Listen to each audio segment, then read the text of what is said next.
안녕하십니까, 박종호입니다. 오늘은 금리 얘기를 좀 해볼까 합니다. 요즘 정말 경기가 안 좋은 것 같아요. 제가 자주 가는 분식점 아주머니랑 그리고 또 자주 가는 또 식당 아저씨랑 다들 사장님들이신데 도대체 금리 언제 낮추는 거예요? 하면서 이제 정말 정말 짜증까지 섞인 목소리로 물론 저한테 짜증 내신 건 아니지만 물어보시더라고요. 자, 특히 최근 들어서 파월 연준 의장이 금리와 관련돼서 낮출 수 있는 듯한 약간 긍정적인 발언도 섞여 나오면서 시장의 여러 아이비들도 파월 의장이 이러다가 조만간 금리 낮추고 내년에는 한 5-6번 이상 또 금리 낮출 것 같다, 이런 전망들이 있는데, 이런 것들을 우리 어떻게 해석해야 되는지 그 말씀을 드릴까 하고 있는 겁니다. 자, 좀 설명을 드리겠습니다.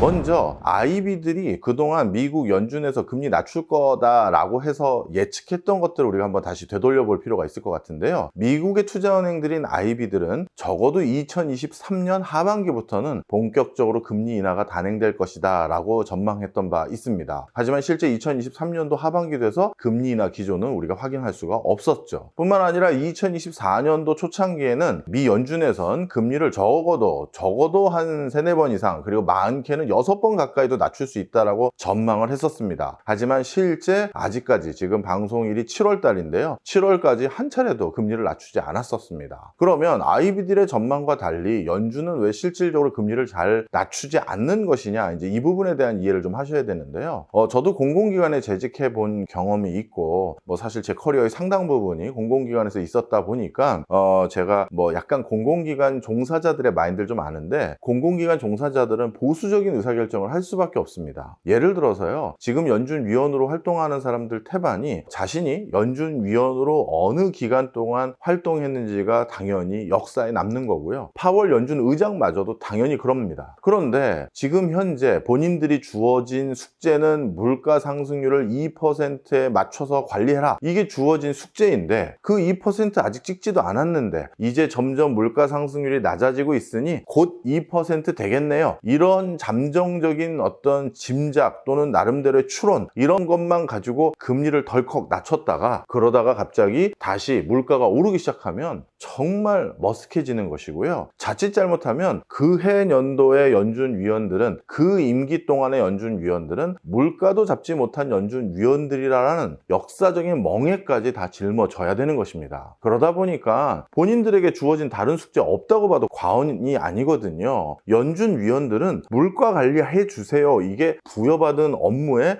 거의 80-90%에 해당된다고 보셔도 돼요. 그런데 물가 상승률 2%도 찍지 않았는데 너희들은 그때 왜 물가가 이제 잡혔다고 생각해서 금리 낮춘 거야? 이거 누구도, 모든 사람이 공감할 수 있도록 디펜스 못합니다. 그럼 어떻게 해야 되느냐? 물가 상승률이 2%를 찍고 딱 2% 찍었다고 바로 금리 낮출 수도 있는 것도 아니고, 2% 찍고 그 2%가 상당 기간 유지되어야지만 이제 진짜 물가 잡혀서 저희도 금리 낮춥니다, 이렇게 할 수 있는 게 원래 연준 위원들의 의사결정의 맥락이에요. 그런데 지금 아직 2%대까지는 2% 딱 그 선까지는 못 왔거든요. 100번 양보해서 요즘 미국의 경기가 지표상으로는 다 좋다고 하지만 산업별로는 희비가 극명하게 엇갈립니다. AI, IT 이런 쪽은 날아다니지만 전통적인 자동차 산업 같은 경우 당초 예상치보다는 기대감보다는 훨씬 더 아래 수치에 와 있고요. 철강이라든가 전통적인 제조업도 예년만 못해요. 그러다 보니 전체 평균치는 좋아 보이긴 하나 어느 업종은 굉장히 냉각되어 있고 어느 업종은 굉장히 호경기니, 그러면 그 냉각되어 있는 업종들 그쪽 분야를 생각하면 분명 지금 금리 수준은 너무 고강도인 건 맞거든요. 그럼 그런 섹터를 고려해서 2%는 달성되지 않았지만 그 섹터들도 살려줘야 될 거 아니냐, 너무 그 섹터만 봤었을 땐 지금이 고금리니, 그러면 그런 것들을 고려해서 아직 2%는 아니지만 선제적으로 저희가 금리를 하나 정도 낮춰드렸습니다, 이런 정도는 어떻게 보면 해줄 수 있을지 모를지언정 물가가 아직 완벽하게 잡혔다는 어떤 중기적인 시그널이 있지도 않았는데 금리를 연달아 몇 번씩 계속해서 낮춘다는 것은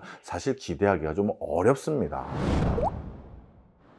그러다 보니까 금리 인하에 대해서 저는 제가 틀릴 수도 있는데요. 저는 계속 보수적으로 전망을 하는 편이고요. 저희같이 유튜브 활동하거나 방송 활동하는 사람들은 사실 빼박이죠. 방송에 레코드가 남으니까요. 작년 연말에 KBS에서 진행됐던 미래 전망인가요? 미래 포럼인가 했던 것에 저를 비롯해서 제가 좋아하는 또 우리 중국 전문가인 박승준 교수라든가 몇 분이 이렇게 나와서 저희가 토론한 적이 있는데, 그때도 제가 분명히 얘기 드렸었어요. 그때는 다행히 맞췄는지 모르죠. 그때는 다 IB에서 2024년 들어서 금리 계속해서 낮춘다고 하던데 박 교수 생각은 어떠냐 했었을 때 저는 그렇게 쉽게 못 낮춘다라고 생각한다라고 말씀을 드렸고, 그때도 똑같은 견해였습니다. 그때 말씀드린 견해랑 지금이랑 똑같아요. 그래서 그때도 전 세계 최고의 글로벌 IB들과 저도 다른 입장을 얘기해서 저도 심적 부담이 없었던 건 아니지만, 그냥 저도 공공 부분에 오래 종사했고 또 한국은행하고도 오래 일을 해봤던 사람이고, 이런 사람으로서 저는 그런 의견에 동감하지 않는다. 그리고 지금도 동감하지 않는다. 이렇게 보면 될 것 같고요. 그럼 파월 의장은 간간히 굉장히 비둘기적인 발언 많이 하는데 그걸 어떻게 받아들여야 됩니까? 자, 이것도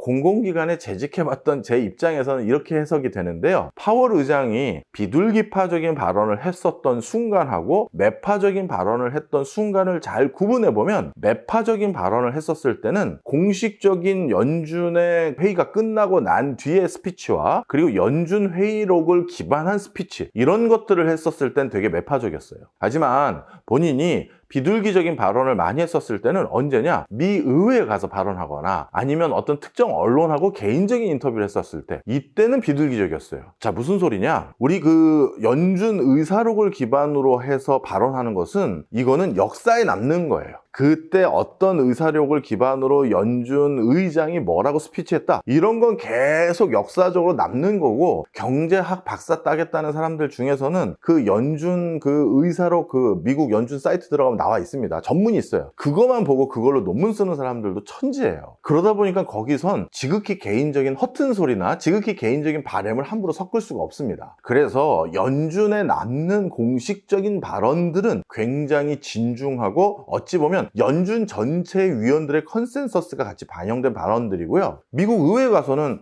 파월 의장의 개인 자격으로 간 거거든요. 개인적으로 가서는 나는 이렇게 생각합니다. 나 개인은 지금 금리 낮춰야 된다고 생각해요. 그건 얼마든지 개인 차원에서 발언할 수 있는 거예요. 그래서 그 두 개를 구분해서 생각하셔야지, 파월이 얼마 전에 그런 좋은 얘기 해줬던데 이거를 무조건 다 같다라고 보시면 안 되고, 파월이 이번에는 금리 낮출 것처럼 얘기하다가 지난번에 또 아니라고 하고 도대체 어느 장단에 춤을 춰야 됩니까? 이렇게 물어보신다면 그 발언을 어느 순간에 했는지를 구분하셔서 들으셔야 된다. 특히 파월 같은 경우는 연준 의장 대부분은 경제학자들이거든요. 근데 파월은 어떤 사람입니까? 변호사잖아요. 이 변호사라는 업무는 클라이언트를 대하다 보니까 립 서비스가 있을 수밖에 없고, 안 된다는 표현보다도 조금만 더 기다려보시면 좋겠다라든가 그렇게 되길 나도 바란다라든가 그런 립 서비스적인 발언들을 상당히 몸에 배 있을 가능성이 많아요. 그래서 그런 직의 특수성 그리고 자기의 직업의 특수성, 이런 것들을 좀 고려하셔서 발언을 좀 받아들이시는 게 좋다, 이렇게 말씀을 드립니다.